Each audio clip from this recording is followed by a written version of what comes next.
Dalle istituzioni regionali e provinciali alle unioni montane, dai veterinari al mondo dell'agricoltura, un fronte compatto per trovare soluzioni di convivenza con il lupo. Nasce con questo intento il primo tavolo tecnico permanente sul lupo a Vicenza, primo in regione, con l'obiettivo di affrontare la sfida legata alla presenza del grande predatore, tutelando allevatori e turismo, animali d'affezione e biodiversità, costruendo strategie di lungo periodo che rendano possibile una convivenza equilibrata tra attività zootecniche e fauna selvatica. Sono danni economici alle attività che di fatto grazie agli animali ne traggono un reddito.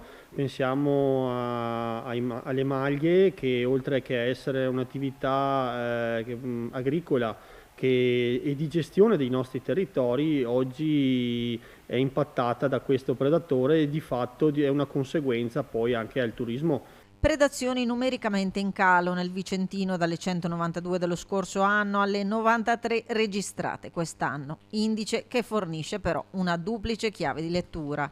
Teniamo presente, oltre al fatto che le persone non denunciano più, anche al fatto che molte meno malghe sono state caricate e quindi anche questo secondo me ha inciso in maniera profonda. Presenza che al momento, a fronte di perdite economiche rilevanti, viene gestita attraverso misure di prevenzione e dissuasione. Quindi messe in campo dalla Regione sono le reti, reti di protezione, cani da guardiania, che implicano però un periodo molto lungo perché funzionino, e poi ci sono i dissuasori e poi hanno messo anche in campo giustamente la dissuasione con le pallottole di gomma. Abbiamo esteso l'utilizzo dei proiettili di gomma su tutta la provincia di Vicenza, con il problema che di fatto c'è il personale che può sparare oggi è limitato perché i numeri di polizia provinciale oggi, gli agenti di polizia provinciale oggi presenti in provincia di Vicenza non possono coprire tutto il territorio provinciale.